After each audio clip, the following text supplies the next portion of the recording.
Hello and welcome to the Gameweek 35 edition of the FPL Scope podcast. Sorry, it's been a long while since all three of us have been here, and that's pretty clear because I forgot to press start recording when we recorded this the first time. So we've actually done the intro part for like 20, 25, 30 minutes or so. But yeah, we're going to have to do it again because I didn't press start recording. Now we are actually recording, and this is going to be the podcast that you see, hopefully on YouTube. But like we said in the first take that we had, Kimo, you've been gone for a while. You've been back in Egypt, and this is the first time we've been together in over a month now. So, Kimo, first and foremost, how have you been? We both know now because we asked you last time, but for the audience, tell us what have you been doing and why do you look so different with your hair? I am good. Good to be back. I've been short visit to Ramadan, Eid, and to the family and so on. Climate refugee, I would say again. So yeah, glad to be back and good to join you again. Yeah. Yes, Kevin as well.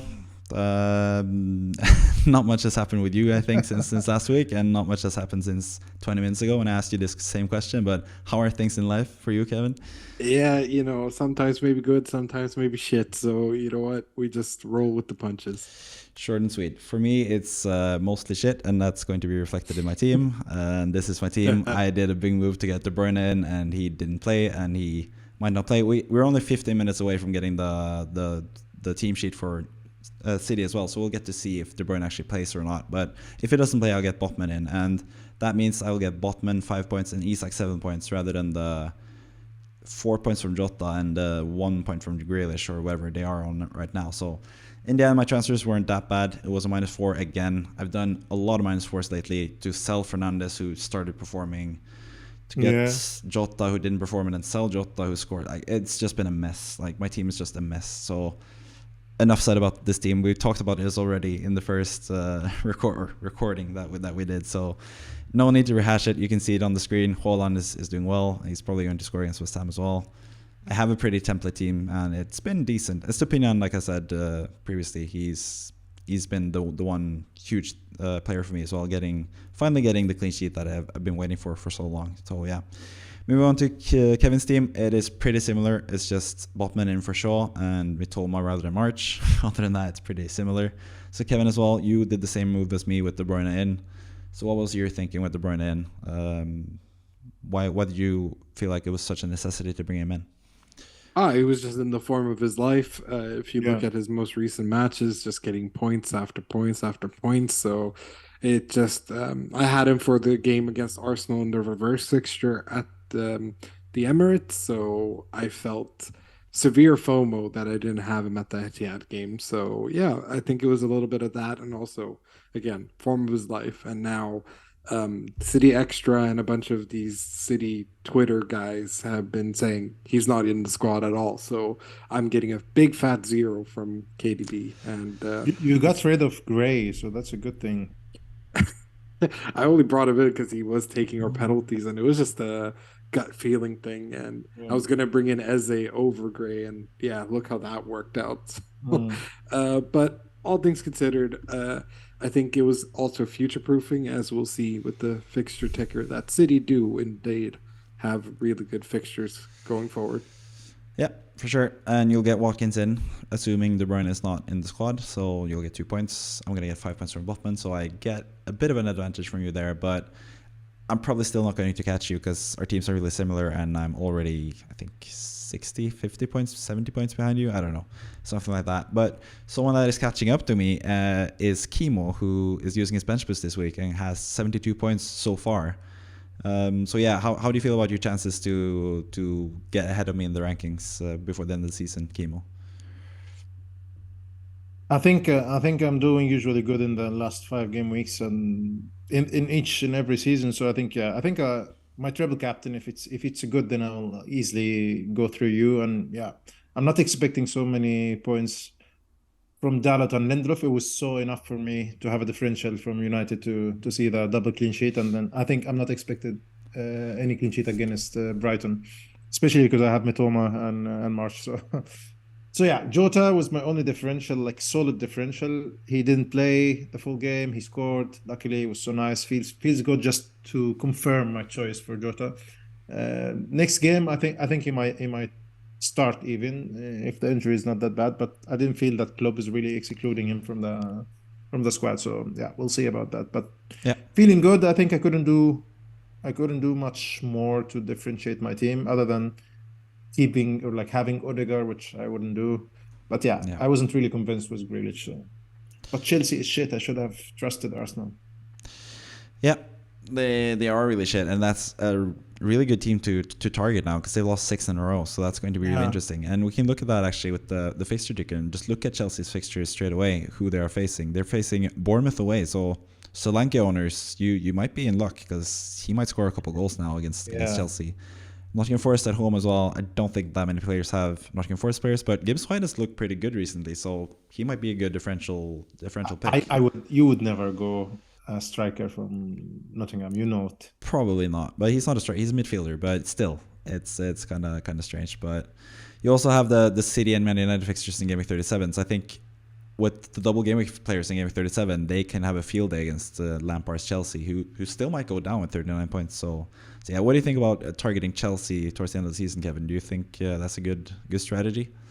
No, I'm doing everything in my power to get all of the Chelsea players that I currently have out, which is Kepa Arrizabalaga and Chilwell, and I already did get rid of Chilwell, so Yeah. I'm trying to strategize and see what the best option is in terms of goalie replacement for the Chelsea one. But my issue is now that I got two pieces of breaking news. One is that Ederson is being benched for tonight. Typical. And the other is that Darwin Nunez starts for Liverpool, which must mean that Jota, the back injury thing, might be more Yeah. severe than it once believed. But yeah, Gakpo needs rest apparently. Grealish, Haaland, and Alvarez all start. No KDB. oh my God. Anyways, I hate FPL. Carry on. So yeah, it seems like Jota actually starts if it's Gakpo who's getting rested. But That's actually true, unless it's Luis Diaz, Salah, and yeah, this is either way. This is kind of uninteresting for our audience because you'll actually know what's happening in the games. Like we're actually going to go to the pub. Me and Kimo are going to go to the pub and watch West Ham. Hopefully take a point from City, but I think it's more likely to be like 8-0. But anyways, more on the fixture ticker. We actually mentioned in the previous recording what our favorite triple up for Newcastle would be because I asked Kimo, and Kimo, you are sort of in agreement with me and Kevin from last week about who is the best triple up for Newcastle. So talk a bit more about what you think about Newcastle going forward and if it's worth tripling up as well. Like Game Week 36, are you definitely having 3 Newcastle players or are you? Yeah. Yeah. I think so. I think looking at as your team, both referred, you have as you Isak and referred Trippier. in the last episode, Julenton. I really like him so much. I think he's so much involved, and I just checked actually that he is the 10th expected goals involvement in the game in midfielders after Madison, Salah, Saka, Bruno, Gakpo, Pereira, and Gibbs White as well. So he's really in the top guy. But he is slightly over Willock. So it's between Willock and Julenton. And I think most of the classic teams who are going to double up or triple up in Newcastle is going to go Trippier, 2 Newcastle strikers, or Julenton, Willock, and 2 Newcastle strikers. So for me, I think I am fed up with Trippier. So I don't need a change. I need goals. And those 2 fixtures, I think even Brighton with De Zerbi, that will be so open game. So I think Newcastle will score. Yeah. Yeah, you're speaking about Brighton and open games as well. They have a lot of huge games coming up themselves. Everton at home as well. They can score a lot of goals. Everton have been super leaky under Dyche. Like that's pretty surprising. I don't know, Kevin, you're an Everton fan. You're giving me the finger right now, but you must be kind of disappointed about the defensive solidity under Sean Dyche because you're conceding a lot of goals lately. Yeah, but when you're starting Keane every single goddamn game, you're going to concede goals. And that comes down to Dyche. Why is he picking Keane every single goddamn game? I have no idea because it's often his fault when we concede as well. So I don't know. I think it's just been a mixture of because he started very strong with the win and it looked good defensively, but it's been shaky all year. But I think a main attribute towards that is because our attack has been non-existent. So it's just been too much pressure on the defense. If you got the attacking game going, then there'd be less pressure on the defense. And now it's starting to look a little bit better. It's gelling a little bit more. Calvert-Lewin's amongst the goals, and we're showing a little bit of fight. But defensively speaking, I wouldn't have a single Everton defender. Championship might be good next year, but I'm hoping it's Premier League stay. So we'll see. Yep, fair enough. And also speaking of the double gaming teams, we can't get away from Brighton, who have the most fixtures remaining in the Premier League, and they also have the best expected goals the last 6 game weeks, helped by the points. Can't really see what's on your screen there, Kevin. What's that? Jota doesn't need a rest? No, he needs one too. Okay, so Jota's also getting rests, either on the bench Yes. or something like that. Okay. Yes. Fair enough. But anyway, speaking of Brighton, they destroyed Wolverhampton 6-0. That helped their XG numbers as well, but none of the usual suspects, Mitoma, March, or McAllister, scored. Estupinian actually got 9 points, so he was really good and played super offensively in that system as well with the 3-4-3 I think they played. But yeah, we are already kind of locked in. Sorry about that. We are already kind of locked in with our Brighton picks. But I'm wondering, for example, Kimo, you have Solly March, who played as a wingback last time. He didn't play like the defensive role that he has been playing lately. You have Solly March, and you said you'd like to have Joe Linton. So would you consider potentially doing like a swap of Trippier down to someone like Estupinian, because you don't have Estupinian, and then sell March for Joe Linton? Would you like do a swap between those teams, or do you think that's too much of a sideways move? Yeah, I think that also depends on the Grealish situation. If he doesn't deliver, then it would be a dilemma who to have instead of Grealish. So, but yeah, that's much closer to do March to Joe Linton, because I'm not really convinced of March recently, even though just slightly before the double game week he was performing over the first double game week, where he played mostly in the wing when McAllister was much more like a CM. But the fact is, the 2 fixtures for Newcastle, and Newcastle are really pushing hard for scoring as much goals as they can. So yeah, I think Marsh can score 1 assist, 1 goal each now and then, but Joe Linton is much more a target for me. So Marsh to Joe Linton can be possible, but still I need to figure out what to do with Grealish. So yeah. That's fair enough. So that's Brighton and Newcastle covered, like the 2 main teams to talk about. Are there any other teams that you are interested in getting players from? Any teams that are overlooked? For the next 2 game weeks? For the next 4, really, for the end of the season. Like, are there any teams I or players think I that like stand out the last 3 game weeks for United. Yeah, for sure. Wolverhampton as shit, Bournemouth, and Fulham and Chelsea. So I think, I think United can be really good catch in the last 4 game weeks. I think so. I mean, most people they have a decent expected goals. Yeah, most people have Rashford and 1 defender potentially. Kevin doesn't even have a defender, but Bruno Fernandes as well. Like, is he? Yeah. Recently, he's really hungry. Yeah. I think so. I think he will score so much goals in the next 5. I think so. And that's what I've been saying and what I've been preaching as well for a long time. But when he got that injury scare and posted that picture with his boot up, with like the protective boot, I just felt like I had to sell him to get in Liverpool players, and that backfired as well, like most things this season for me. But yeah, I think Fernandes is also a really good pick, and we'll get to that pretty soon. But I just want to hear Sancho as well. Sancho as well is really good pick. Sancho's look decent as well. Yeah, he's been doing so much selfish moves on the corner, shooting a lot, getting inside the box. So I think it might be a differential. But I really also like the last 3 game weeks for Arsenal. If you look, Nottingham, Brighton, Wolverhampton, the last game of the season for them will be a party anyway. So might load up on Odegaard, Saka, Martinelli. Oh, so much to pick from. So yeah. So or Jesus. Yeah, Jesus is also a differential shot as well, which is interesting. But yeah, that's my question with Arsenal as well. Like, which player do you go for? Do you go with Ødegaard, who scored 2 goals now? Do you go with Saka, who's looked pretty tired lately? Martinelli got benched last time. Trossard's not a sure thing. Jesus might be the best option, really. Like, I don't know. It's either Jesus or Ødegaard for me personally, but I don't know.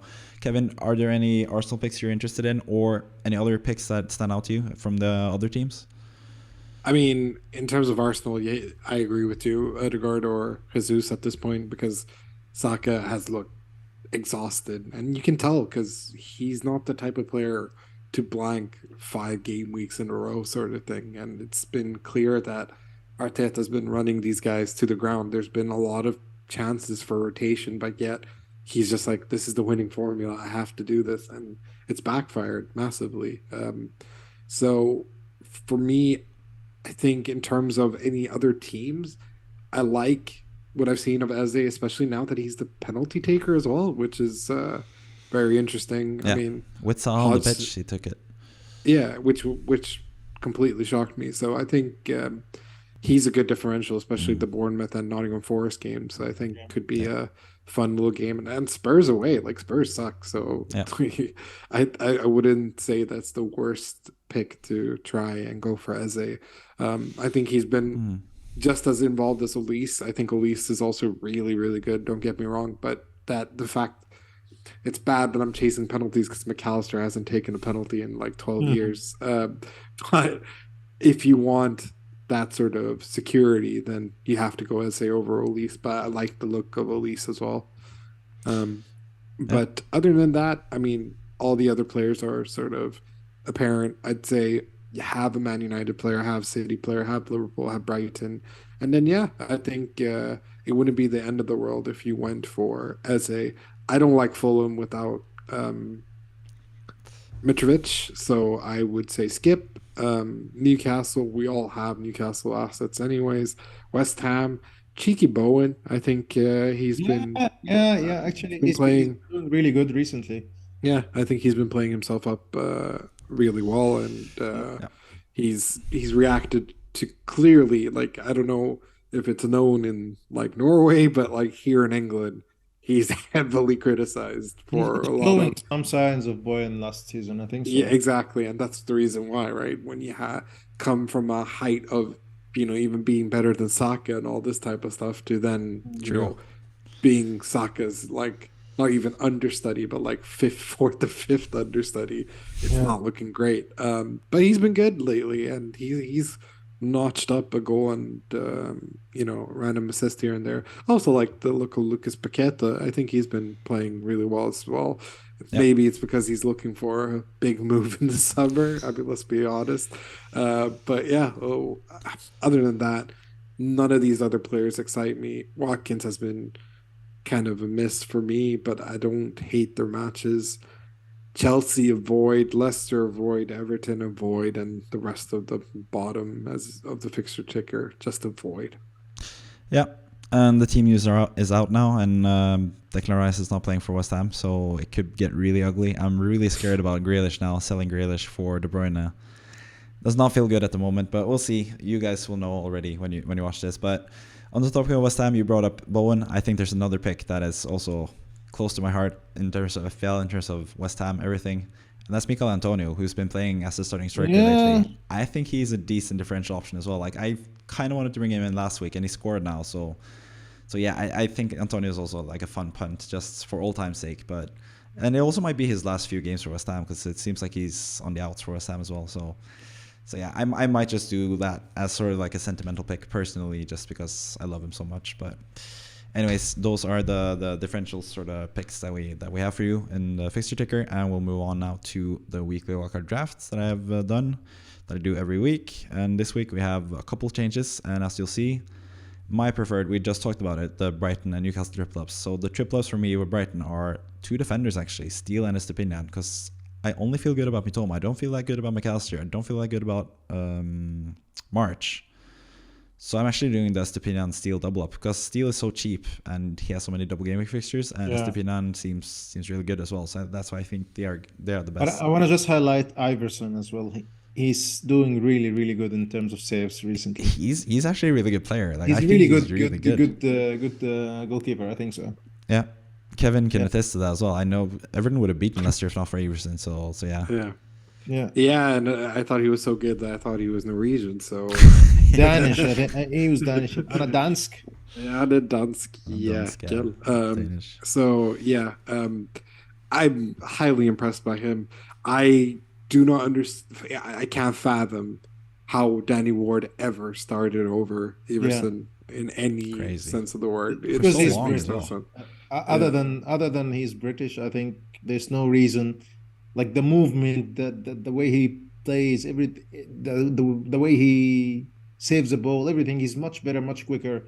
He's a goalkeeper. Ward is just rubbish. Yeah, no, 100%. I think just generally speaking, it would have completely changed their season had Everson just had the chance from the get-go. But you know what? Screw Leicester. I hope they go down. No. So I mean I don't want Leicester to go down, but rather them than us, right? At the end of the day. And I think that's very unlikely to pick who I really would have wished Wolves. Yeah. They are so useless. They are against everything in terms of good football. Yeah. For me, at least. Yeah. They don't do anything useful for me. Oh, it's very, very hard. I think, Bournemouth, but they are safe. Southampton is okay for me to go down. Yeah. I would choose Forest and Southampton and Bournemouth or Wolverhampton. Thank you. You're being very kind. Yeah, Everton, come on. They are so historical club. Everton has been there for so long. Like, how many? That would be a sad day for football, I think so. How many years has it been? Has it been since the inception for Everton, or what's the thing with Everton? So Everton did go down a few decades ago, but since the Premier League started, definitely we haven't gone down. And must be like 40 or 50 seasons now. We have the longest streak besides Arsenal, I think, who might just have like a couple of years longer and etc. So it'd be a real shame, and considering the fact that it's due to mismanagement and all this type of stuff. I mean, we can't even say that we didn't spend the money. We did spend the money, but we spent the money on like Andre Gomes and Gylfi Sigurdsson and all these players that have no importance or any relevance to our team. So it's just so stupid. There's just been like, we are far cry from the team that had Leighton Baines and Leon Osman and all those superheroes who could take us to an FA Cup final. Like you'd think that was in 2009, and we are relegation favorites, sort of thing. Like it's just sad. But that being said, you'll never know. We'll have to wait and see. Yeah. You know, there's a lot that can happen. Hopefully, the same applies to our FPL teams because, I think, generally speaking, with the weekly wildcard, you've drafted a really good team. I understand why you have Somerville, even though Leeds are dog shit. But to save money, it's good. I like the inclusion of Fabian Schär. I think he's been very I like Fabian Schär. He's really offensive player, I think so. I mean, the guy can shoot from 30 yards out and actually means it, unlike a certain Vincent Kompany. So I think he scored usually one of the most random sudden goals ever. It's a Fabian Schär, yeah. And was very unlucky not to score against us because of a damn burn offside. So I think generally speaking, this team's very good. Stones has been solid for the last couple of game weeks. It's just that City concede every game, and it wouldn't surprise me if City somehow managed to still concede. But Edison is not playing tonight. I don't get it. Edison. They usually do that though. Like Guardiola does this every year. Like it seems like they always play their reserve goalkeeper. I think I mentioned it a couple podcasts ago as well. That like they just bench Edison randomly for some reason. I think it was the one that I did by myself. I think I mentioned that because they do this every year. Edison never plays in game 36 or 37. It's something like that every single year. Okay. So, I mean, I remember there being like this game week where it might have been Carson or it might have been the other guy that they used to have. Like the old man. Zach Steffen. People just brought in Steffen because it was leaked very, very early that he'd be in goal and all this type of stuff. So, like you said, I'm used to Guardiola just randomly doing this. Because he even used to do that at Barca. Like he's been doing it since he first got into professional management. So 100%. Yeah. So there's one more thing I need to ask you guys about my team, and that is one of the more controversial things that I've done is that I only have one Liverpool player, and that's Trent Alexander-Arnold. I have no Salah. So I think it's just the way that Liverpool have been playing lately. I don't feel like Salah is that involved. Like he's been sort of like the McAllister of Liverpool. Like he's getting points from penalties. But I can see Kevin is unhappy about that. But I feel like with Rashford or with De Bruyne and Fernandes and Haaland, don't really have that much space for Salah. I don't feel like any of those guys should be out over Salah. So with the inclusion of Fernandes, I think I'd remove Fernandes for Salah. I think so. He's so fucking hungry to finish a season on 20 goals. I know I'm an Egyptian guy. I know the Salah whisperer, we know. Yeah. No. But I think his target this season in terms of trophies is gone. His target for the Champions League very, very limited, very difficult. He wants to finish a season on 20 goals in the Premier League. How many is he on now? I think so. He has 16 now. Okay, so 4 goals, 1 goal per game. I mean, they have decent fixtures. It can be more, but I can see he's fucking hungry, you know. Yeah, I mean, they have decent fixtures. It's just that they don't have any doubles. So I feel like all the other midfielders, apart from Summerville, is just a bench guy. He's just going to be on the bench because I'd sell him before the Bournemouth-Chelsea game for Fernandes. But other than that, I'll keep him for the Leicester. He loves scoring against Leicester. Yeah. And Brentford, I think this will be the season decisive for Liverpool. They would lose or draw, but I think there will be so many goals. Yeah, I remember the 3-3 last season. So it's just Brentford have been really good against the best teams in the league. Like they struggle against lesser teams, but they've beaten Man City. They've beaten Liverpool, haven't they? I think they beat them 3-0. I think they've beaten Liverpool 3-0, and last season Man United 4-0. So they are giant killers. So I don't really know about that game as well for Salah. And I think Salah just the way they've been playing now with the whole new system with Trent as like a defensive mid and stuff. I agree. I agree. I'm just speaking about how hungry he gets by the end of the season. So I agree. Kevin does not agree. He's shaking his head furiously. So. Oh, I'm just looking. Sorry, I'm just looking at the various lineups for different things. Like Tsimikas is playing instead of Robertson. Okay. The fact that Grealish is getting the start over Foden makes no sense. That would have been the perfect opportunity for Grealish to get rested. But yeah, just a lot of stupidity. But yeah, you should have Salah in the team. Personally, I agree with the whole hunt for 20, but it's also that Salah is their talisman regardless at the end of the day, and he's been pretty decent as of late as well. So yeah, they are scoring so many goals offensively, so having no attackers from them is quite risky, I have to admit. But I had to make some changes because I wanted to have Fernandes and I wanted to have Wilson as well into the team. So that's my triple up for Newcastle: Schär, Isak, and Wilson. No room for Joe Linton. I could do that as well, I guess, but yeah, I think that's what I would do, especially going forward. So.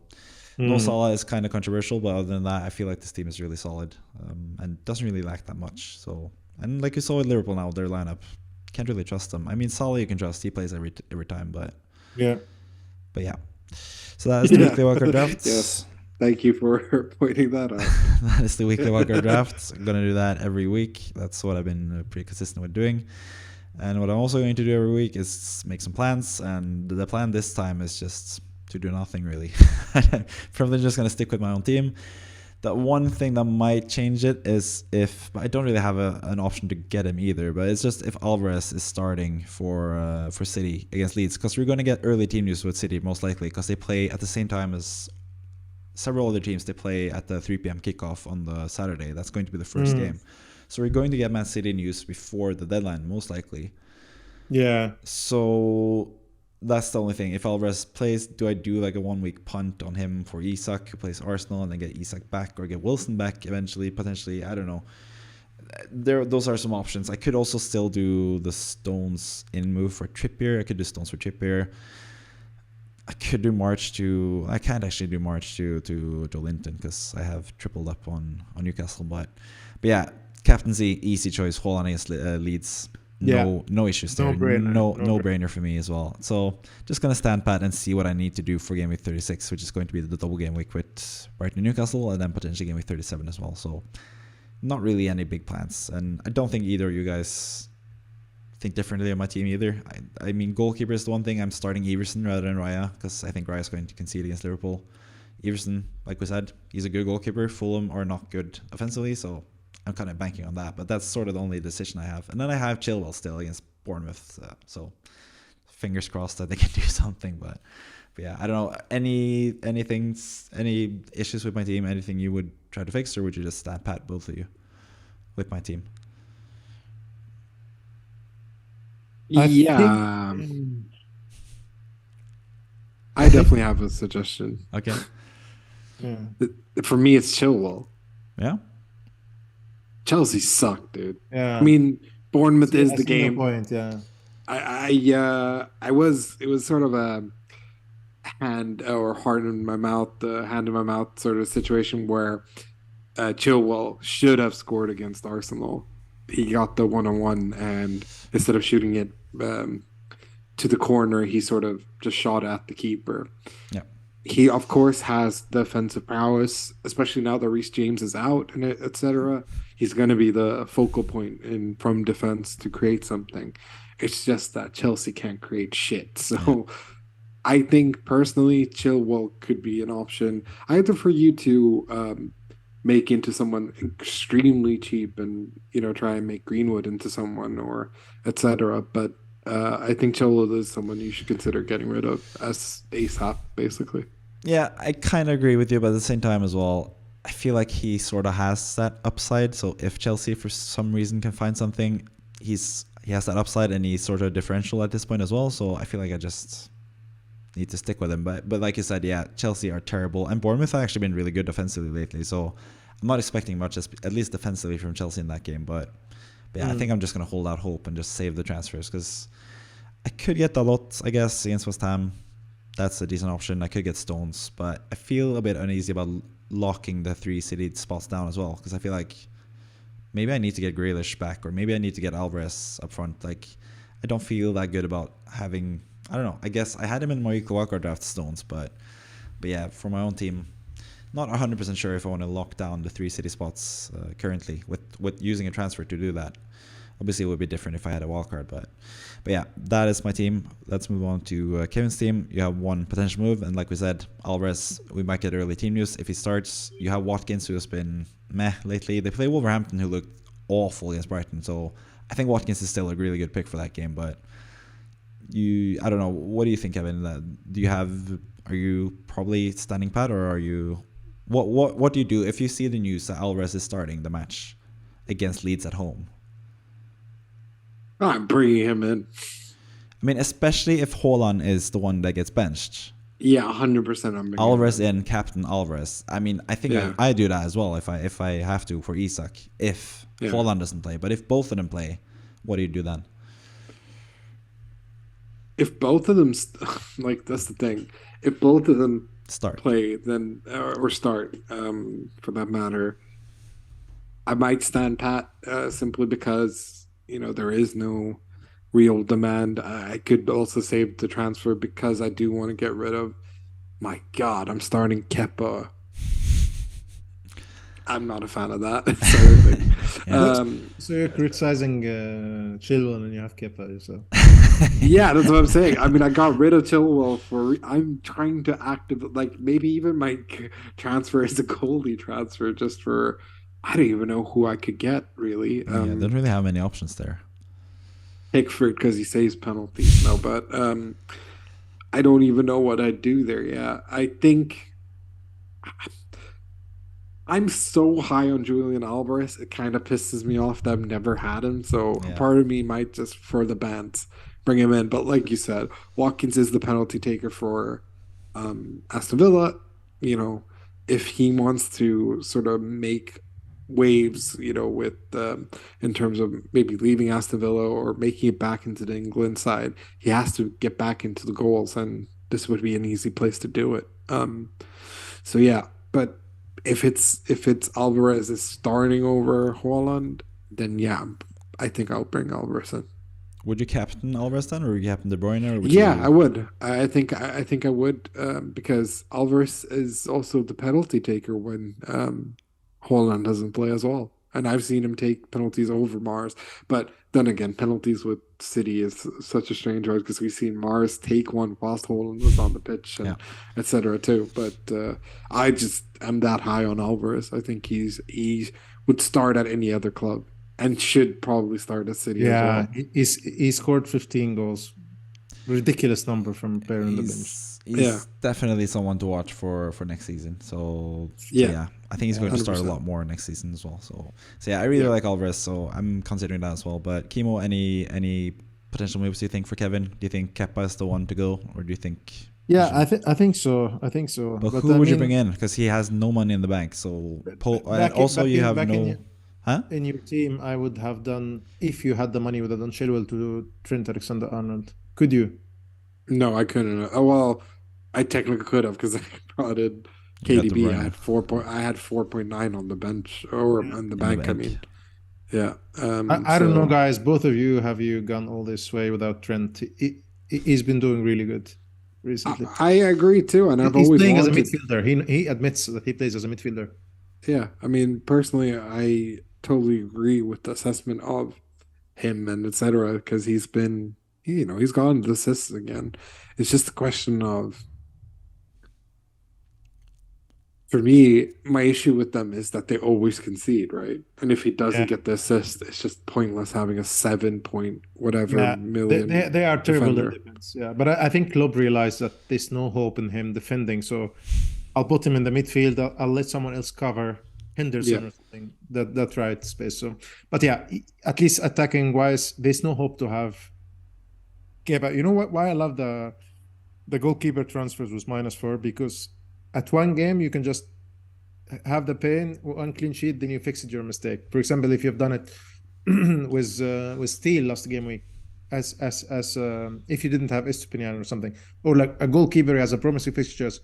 One game week you do the minus and then a clean sheet that makes it up for you, and then you have this spot hold. But there's no way Chelsea not conceding against another team. So I think I would do Kepa to anyone. I think so. Yeah, I'm only 0.2 million away from De Gea, because De Gea's 5 million, and God, I should have just done the De Gea thing. I mean, if Alvarez starts, you get a lot of money from that. You get 1.6, I think, from selling Watkins. You get money regardless of who you sell, really. So you could do a -4 if you do that. Yeah, and then again Alvarez to Callum Wilson. Then here you go.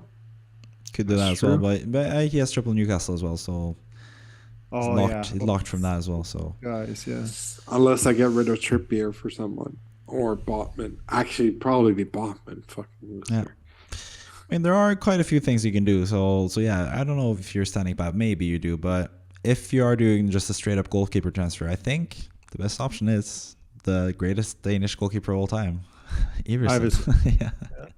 I mean, he's cheap, and then you have Raya for the rest of the season after that. Yeah, but the thing about Iversen is I want him to colossally fail because of course, but I am actively play with your heart. Rooting. No, but I am actively rooting against him, and I like De Gea's matches, and he's gone, what is it, 6-6-6-2-6-0 so far, because obviously the Brighton match hasn't started, but yeah, that's not bad, man. Yeah. So yeah, you have a lot of options. Let's move on to Kimo as well. I think you're also just standing pat, but this is just my thing that I listed because you said that last week you were kind of thinking about selling Trippier and getting Stones. Yeah. So you can still do that because you have the money to do that because Stones is cheap. Yeah, but I'm not sure. I'm not sure of Stones right now because he started 4 or 5 games in a row, and we all thought that his minutes can be reduced. I think Akanji being rested tonight, that's an indication for something. So it might be Akanji. Other than that, I don't see the urge to do anything. Yeah. I mean, I think your team is really good. Like, just looking at the starting 11, it's pretty much like every player you want, really. So yeah, that's a wild card power. So yeah, 100%. So yeah, not feeling confident about keeping you behind me, but yeah, you have the double Man United players against West Ham. Hopefully they concede because I hope West Ham win that game. They might, but yeah, I think your team is looking really good. It's just the thing that I mentioned earlier, March. Not 100% sure, especially if they play a different system. If they play him as a wing back, he's no good in FPL. And him to Joelinton, you only have 2 Newcastle players, so you can still get that third guy. I can do Joelinton this game week, by the way. You can do that, but that also locks you out from having Wilson, who you might want to get in 36. So yeah, you might want to save that as well and just do. I don't know. I think I might do Trippier to Akanji just because of the possible clean sheet against Leeds. And as well to free a space for Wilson in the upcoming game weeks. But who would you bench if you get Akanji in then? Because Trippier is currently on your bench. Lindelof. Yeah, so you'd bench Lindelof against West Ham and only add the lot. Yeah. Yeah, I mean, that's for sure. fair enough. That's still a really good team. So yeah, captaincy, no issues. I don't even have listed a vice captain for you, so that's how confident you are in Holland. Yeah, Don't even need a vice captain. It's no need. Yeah. Yeah. So yeah, I think that's this is a really good team. So But De Bruyne against Leeds instead of Salah can be testy. yeah, you can actually do that as well because you have. Do you? Yeah, because Salah is more expensive than De Bruyne. Because I have Jota for the first part. I have Jota, and for the second part, yeah, I spoke about Salah and how hungry he is towards end. But this is a moment you should go differential. Yeah, I mean, De Bruyne loves the end of the season. He does. I think I might triple captain him at the last game week. Yeah. Yeah. You could also do, depending on team news, you could also do Alvarez in for Jota potentially, or potentially Isak if you want to get Wilson back or something like that. Yeah, we'll see. Yeah. But anyways, that is it for the podcast this week. We're at the outro section, and before I send it over to you guys, I just want to show you that I'm not the worst manager, maybe in FPL, but in Eliteserien Fantasy, the Norwegian fantasy game, I got 139 points this week. No double game week? I got a double game week for a lot of people, but I got 58 points. You can't see it there, but 58 points from one of my captains. There's actually a double captainship where one of my guys got 7 points, the other guy got 29 points. Pellegrino, he's like which team is he playing for? Glimt. So he plays for like the best team, and he's pretty much the whole land of the Eliteserien league. So yeah. So yeah, really happy with that. So your team lost 3-4. Shut up, okay? We don't need to talk about that. We did not talk about my team and this stupid VAR, and don't get me started, okay?